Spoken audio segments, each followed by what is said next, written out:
Okay, let me see. Okay, take two. Hello, everyone. My name is Makeda Valletta, also known as the Body Scientist. And in case you are unfamiliar with me, I have a background in exercise and sports science and nutrition science.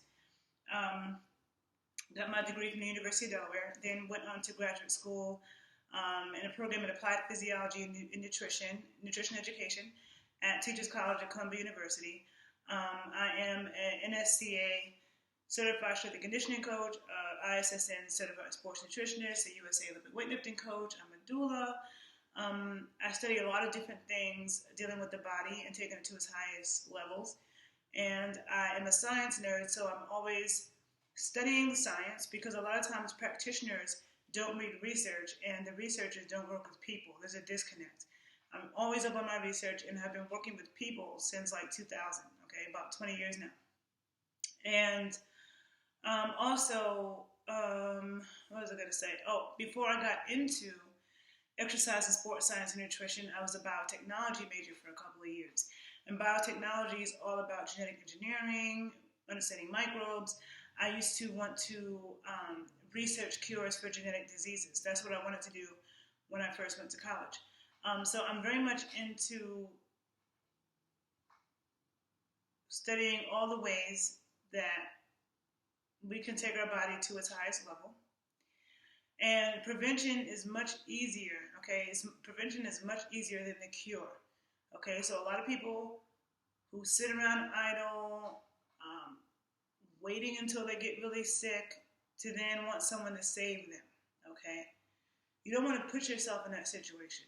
And you don't want to put yourself in a situation where you're waiting, you don't start to try to strengthen your immune system and put up your defenses until you find out there's a threat, right? You have people who have guns in their house just in case there's a threat. They're not waiting until there's a threat to then go get a gun, right? So whatever it is, people that learn how to fight. People a lot of times don't learn how to fight. They don't wait till they get beat up to then learn. I mean, maybe some people do, but you know what I'm saying. Like, it's better to be prepared ahead of time. Because whenever we find out about some major pandemic or issue, it's after the fact, after people have died. And with certain nutritional stores, it takes some days for it to build up, okay? And depending on what you've been doing, your health profile, what kind of medications you may have taken, what you've been doing, what you've been eating, that may take longer for some people to get their body into that strong, balanced place where they can really fight off infections. So check out my videos on probiotics and intestinal dysbiosis. I have one on strengthening the immune system, one on the role that vitamin A plays with our immune system, vitamin D plays with our immune system. Definitely check out those videos, and like I said, I will post them below on my YouTube page. So getting into the top 5 things that you can do, okay? The top 5 things that you can do to make sure that you keep your immune system up as high as possible. This is information that everything that I'm telling you applies to people of all ages, okay? So number 1, if you want to deal with, let's talk about the heat and the sun and the heat element, the fire, right? If you live someplace where you have access to sun and it's the kind of sun where it's getting UVB rays, like right now I'm in Chicago, New York, we're not getting, it's sunny out today in Chicago, but it was not the kind of sun that will produce vitamin D in your skin. There needs to be UVB rays. So if you live in Southern California, if you are living in Florida, maybe in Louisiana, like places like that, south of Atlanta, if you're in the Caribbean, like places where there's a lot of hot sun right now, and you're getting the UVB rays, because not everybody, it's the UVB rays you need to make vitamin D. If you have access to that kind of sun, get outside with as much of your skin exposed as possible, okay?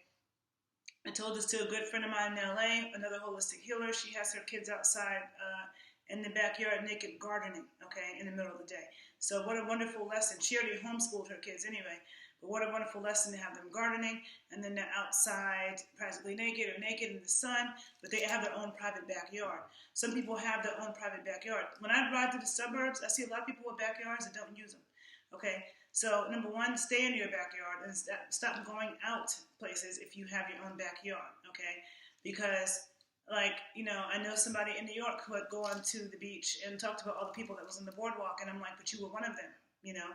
I said, what did you go there for? He went there to work out, to jog. I'm like, but you have a backyard. Just go in your backyard because you're adding to that. There are a lot of people who don't have a backyard, who might live in a house with a bunch of people and they need some fresh air. Let them have that. You go in your backyard, okay? So as much as you can, if you have access to the sun. I was just in Colombia and I was really trying my best to be naked on the balcony every day. I was trying to walk outside with like little shorts in the middle of the day to get as much sun as I can. Definitely do that if you have access to the sun, because not only is the sun a really good source of vitamin D, but there's a lot of healing properties with the sun, and there's a lot of research that proves this. Like even if you get vitamin D from food, vitamin D from the sun is a little bit different. It's still important, and there is lots of clinical evidence of people during different epidemics putting people outside in the sun, okay, who are gravely ill, okay. So get the sunlight, okay? But some of us, don't have access to that. You still want to consume a lot of hot tea, okay? Hot tea, especially green tea with echinacea is what I highly recommend. If you can combine green tea and echinacea. Number one, the heat. It's harder for the virus to live in heat and humidity. Now, this doesn't mean that it can't, because there are people in hot places who are getting infected, but it doesn't spread as quickly and it makes it more difficult. So, I'm putting in the heat fire element, I'm putting the sun and I'm putting hot tea, okay? And you can also steam, because remember, heat and humidity. Good thing the East Coast has humidity, because in the summer it will be hot and humid. But you can do a steam where you put lots of garlic and antimicrobial herbs such as oregano. Oregano oil is super potent for killing viruses and bacteria and infectious organisms. So you could put some garlic, some oregano, maybe thyme and rosemary, and put it in some hot water. And, put it in hot water, cover your face with a towel, and steam. Okay, especially if you're feeling any kind of sickness or any kind of symptoms of sickness. That's another thing that you can do immediately. Okay, you might even want to do it prior, just for prevention. Especially if you live in a house with other people, with kids, with elderly. Because I don't even want my parents to get on the elevator with kids. I was like, stay away from them. But some people can't do that. So doing those steams is a good preventative measure, and it's something that's also good to do if you start to feel any little sign of sickness, okay?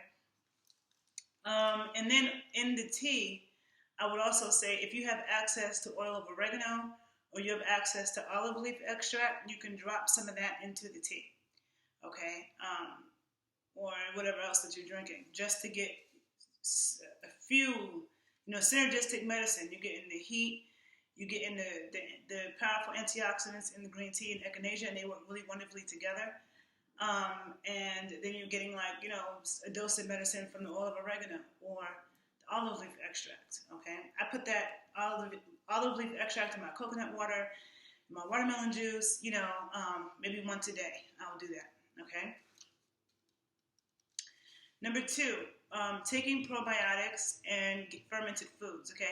You guys have often heard me talk about the microbiome and how important it is to maintain your microbiome. I have been talking about this since 2003 or something heavy, okay? I knew about the microbiome and why it's like you should not use antibacterial soap and you should not use hand sanitizer, like the antibacterial from the store, Purell and all that, because it kills all of the flora on your skin. We have a microbiome. We have flora on our skin. We have it in our gut. And we have it in our vaginal canal. But there's also microflora in your nose and everywhere, right? And they play huge roles in our immune system and how our body functions, how our body digests food, even the things that we do. We have more bacterial cells in our body than we do body cells, okay? So, and bacteria has DNA. So we have more DNA from bacteria that's controlling us and running our bodies than we do from our DNA from our parents. And when you have a lot of disease-causing organisms, which happens when you've taken too many antibiotics in your life, Every time you take a course of antibiotics, it greatly depletes your microbiome and your flora, and it causes the bad bacteria in your gut to mutate and become even more infectious. Check out my videos on this that I will post below this YouTube video, because I have other videos where I get really in depth. I'm not trying to go super in depth with that, but just understand that probiotics, the good bacteria, that's your first line of defense against all infectious diseases, okay? Your first line of defense. And so the one company that I highly recommend is Garden of Life. I feel like it's the most potent. I have a video where I talk about the supplements I recommend, and I'll put it below, and you'll understand more of why I recommend that particular brand.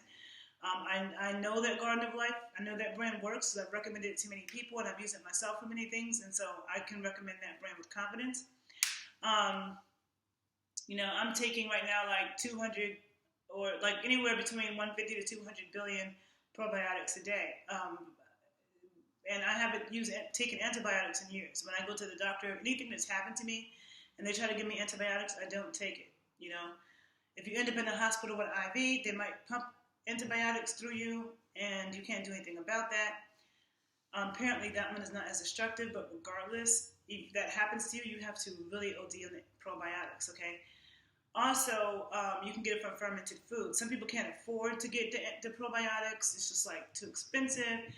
Another thing, whether you take probiotics or not, I do recommend taking probiotics if you can. I do, right?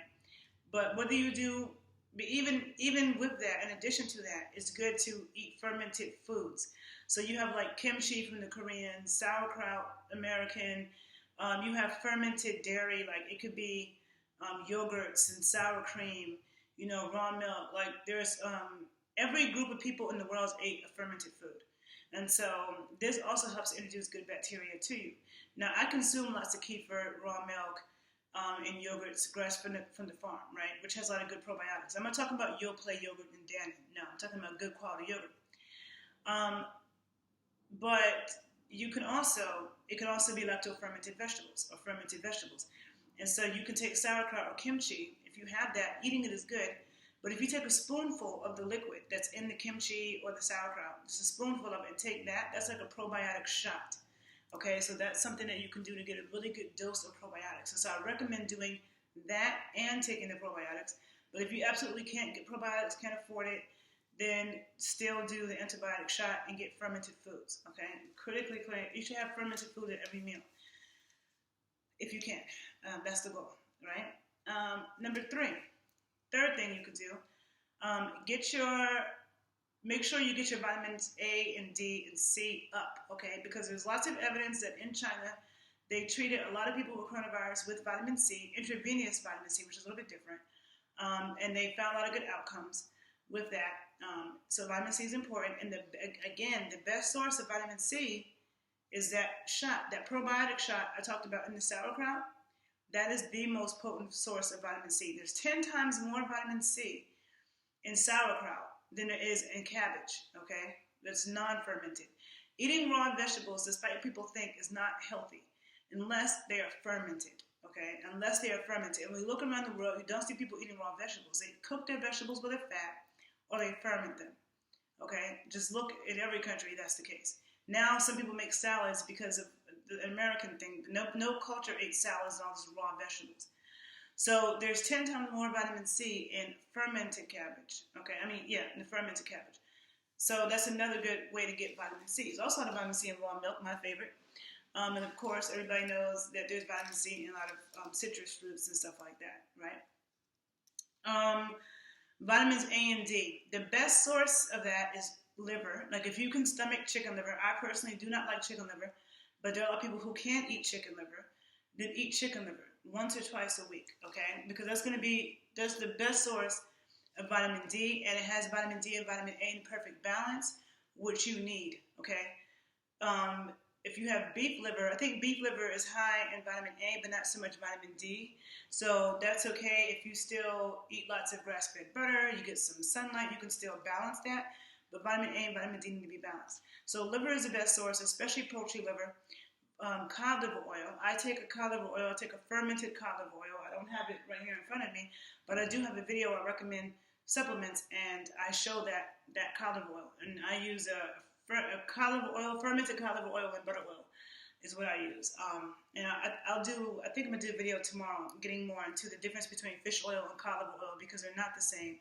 Fish oil is toxic. I'm not talking about fish oil. Fish oil is not good, and I'll do a video on that.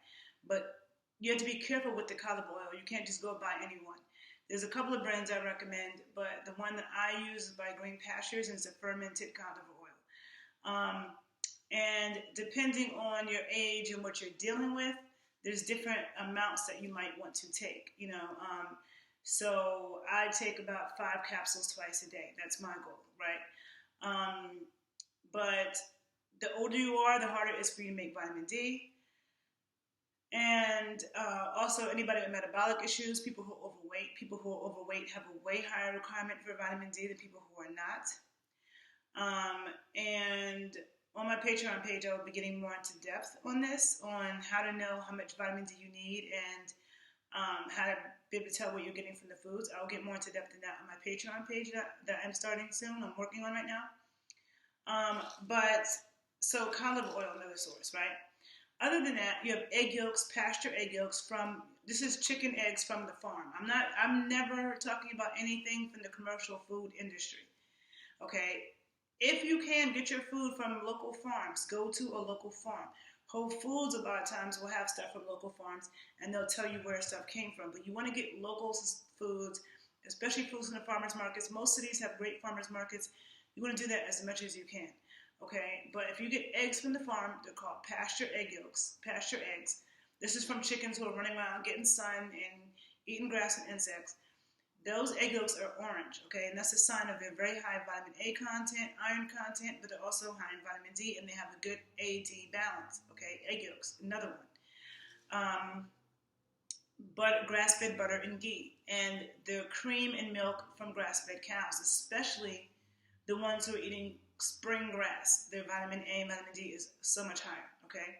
Along with other nutrients. So those are the food sources of vitamins A and D. They need to be in the right balance. I definitely recommend taking cod liver oil, and I definitely recommend eating liver if you can.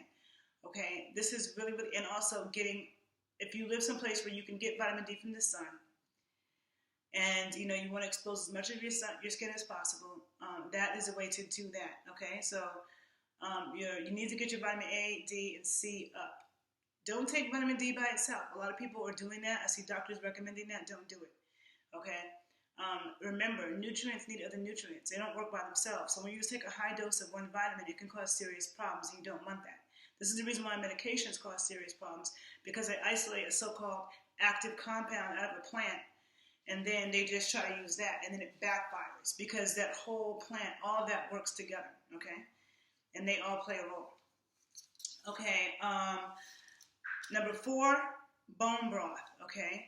So every culture, I don't care where they came from in the world, whether they're Americans, whether they're Caribbean, whether they're Asian, European, Polynesian, everybody made some kind of bone broth. Most kids, depending on your age, when you were little and you got sick, your parents gave you chicken broth. Your mother, your grandmother gave you chicken broth. Chicken broth is medicine, okay? But you can also use bones from cows, from pigs, from fish, whatever animal that you eat. You use the bones, you simmer it down in acid, and you make bone broth. You can buy good quality bone broth in the stores. Right now, it's funny because the Whole Foods by me doesn't have any of the good bone broth, and they haven't since this whole thing started. I already have some bone broth stocked up, but really, I should be making my own, okay? And the bones, the butcher is always going to have bones, okay? And you can make your own bone broth in a crock pot or a pot. And I need to start making my own broth. I haven't done that for like 6 years. I usually just buy it. But even when you buy it, it has to be a high quality bone broth. Not just any broth is okay, okay? Some of the broth that they sell in the supermarket is like full of MSG and it's toxic, so you need to understand the difference. And I'm going to be doing more information on that in the upcoming days, okay? But in the meantime, feel free to check the links that I post below, where I will put other experts talking about this so you can do your own research. It's time to educate yourself on what you're eating and why, and what you need and why. So you can make, like, I use broth when I make a beef stew. I use beef bone broth. I'll make chili. I'll use beef bone broth. I'm about to make like some soups with chicken broth, you know. So you can make different soups with broth, or you can just take the broth in a cup and sip it and drink it. Okay, you can just do that as well. But bone broth is really important for your immune system. Helps to heal your gut. Remember, 70% of your gut, 70% of your immune system is in your gut. But broth is also very high in glycine, which is really important for your immune system. So, and then it can be warm and soothing to the soul. Like, I always feel really good when I consume something made with broth. I use broth when I make rice. So definitely get bone broth in your life. Chicken broth, beef bone broth. A lot of the Japanese ramen places, like there's a lot of them in California, and I'm sure they have them a lot in Chicago and probably most cities. But Japanese ramen places, they will use pork broth, okay? And the Okinawa in Japan are the longest living, healthiest people in the world, and the French, the Okinawa cook with pork with lard every single day. They use pork broth, they use lard. You see that all throughout Japan, throughout Korea, throughout Asia, Spain, Italy, France. Everybody consumes a lot of pork. You go to Mexico, to Jamaica, to Haiti, to Cuba, to Puerto Rico, to Dominican Republic. Everybody eats a lot of pork, okay? Pork is very good source. Oh, I forgot. How could I forget? It's a very good source of vitamins A and D too. I forgot about that. Lard and pork fat, very good source of vitamin A and D. Also balanced. And I'm talking about from pigs that were outside. Again, I'm not talking about pigs from the commercial food industry. Pork from the commercial food industry is bad. You don't want to go buy Oscar Myers from Walmart. No. But if you get your pork from farmers markets, and as I travel around the country, like when I lived in Atlanta, there were tons of good farmers markets. California has so many options, not just farmers markets, but they have Sprouts, and they have all the other supermarkets that are Whole Foods-like, that are local chains. In New York, there's amazing farmers markets. There's also a place in New York that I order my raw milk from, and a lot of my meats and broths and eggs, called Uttermilk, uttermilk.com. I'll put the link below. In Chicago, there's good farmers markets. I go to Whole Foods, and I get my raw milk from an Amish family farm market in a Russian part of town. It's owned by Russians, but they also have all their foods are from the farms: the eggs, the cheeses, the butters, the meat, the stock, the raw milk. Where your food comes from is really important. The conditions in which it was grown is really, really important. You want to consume nutrient-dense foods, okay? And you want to consume stuff that's not full of a whole bunch of hormones and antibiotics and all the other stuff, okay? But I totally forgot to mention that going back to the vitamin A and D, that lard from healthy pigs, pasture pigs, and pork fat is also very high in vitamin A and D.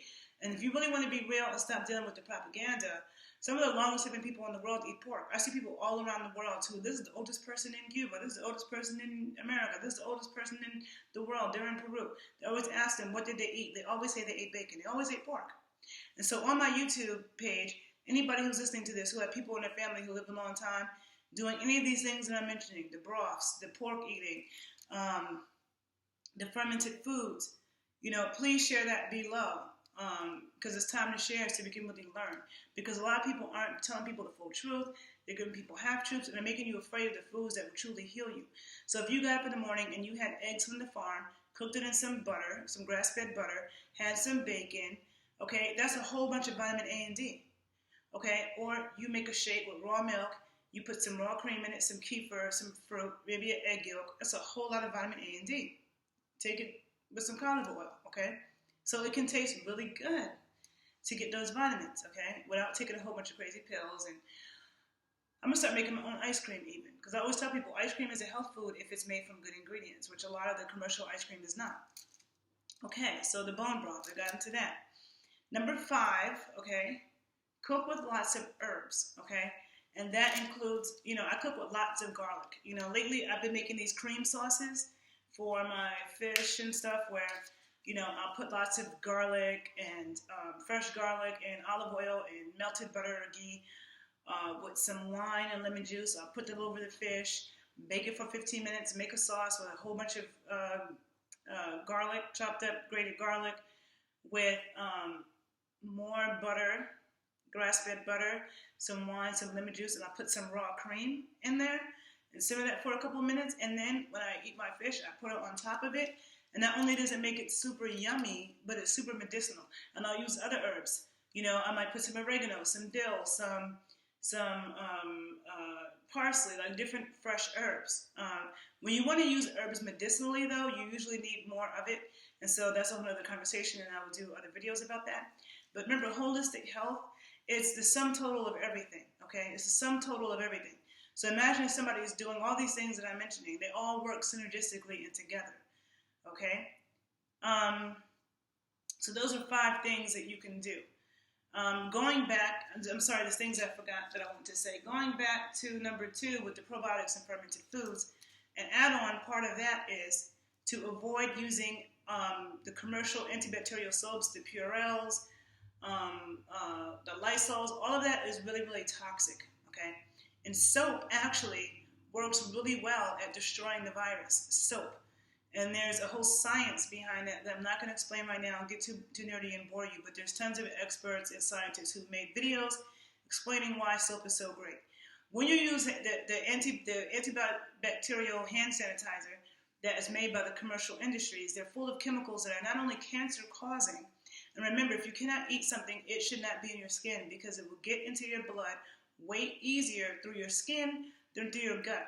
So if something says to call the poison control hotline, then that means don't put it on your skin, okay? So, but these artificial hand sanitizers and antibacterial soaps, they destroy the microbiome on your skin. They kill all the good bacteria, and the good bacteria are your first line of defense against infectious disease. And then the bad bacteria mutate, and they become more aggressive, and they mutate against these artificial agents that are trying to kill them. They exchange DNA and they become super aggressive. So when you use antibacterial soaps and hand sanitizers, you're helping to create super strains of infectious organisms, and you're destroying your microbiome, which is your first line of defense against invaders. Your skin and your microbiome, you're destroying both by putting on these chemical things, so don't use that. You can use herbal infused oils. You know, what I think is better, you wash your hands really, really good with a natural soap, one that has lots of coconut oil. Coconut oil is also antiviral, antimicrobial. This is a great time to support people, small businesses who make soaps that are made from stuff like that are made from goat's milk, that are made from coconut oil, shea butter, cocoa butter, palm oil, these things, right? Natural soaps. I mean, if you have to use Dove and Irish Spring, fine. I mean, I don't like those soaps, but soap, okay? Not antibacterial soap. Soap, a good soap. Really wash. It helps to destroy the virus. Then you can put in oil, instead of using some hand sanitizer thing, you can put in medicinal oil that has herbs soaked into it on your hands, okay, because the oil will help it penetrate deep, and it's a natural antibacterial, antimicrobial agent. Garlic, garlic and oregano and rosemary and thyme. They are all, and there are plenty of others. There are aloe as well, which is not an herb, but these are all super antimicrobial, and they kill the bad bacteria, but they feed the good bacteria. So the natural antibacterial agents, a lot of people have asked me this, a lot of the natural antibacterial agents, they do not harm our good bacteria, and they do not harm our microbiome. It is artificial ones that you guys are buying from the stores with triclosan and everything else. I mean, a lot of people have heard about what spermicide does to a woman's vaginal canal. If a woman uses spermicide on the condom, it destroys a woman's flora vaginally. And there's lots of research on this, okay? You do not want to put these artificial antibiotics and antibacterial things on your skin. It actually opens you up to infections. So a lot of people are trying to be healthy and give a message to the community, and they're telling people to use Lysol and use hand sanitizer. Do not use that shit. Okay? So if you learned something from this video, please pass it on to your loved ones, to your friends. Please check the other videos that I post below that add on to the things I'm saying here. And if you like this video, please like it. Please subscribe. Find me on Instagram at _body_scientist, and find me on YouTube at the Body Scientist 81. My name is Makeda Valletta. And again, those 5 things: the sun and heat, okay? Taking probiotics and fermented foods, so getting your microbiome up, getting your vitamins A, D, and C up, the bone broth, and cooking with lots of herbs, medicinal herbs, and garlic and stuff, okay? Those are 5 things that you can do. 5, okay? So take care of yourselves, people. Take care of those that you love. Be careful. Take it seriously. I'm always around to work with clients who would like to do individual evaluations and assessments or have questions. So if you would like to talk to me about that, you can email me directly at thebodyscientist81@gmail.com. Okay? Have a good day. Bye.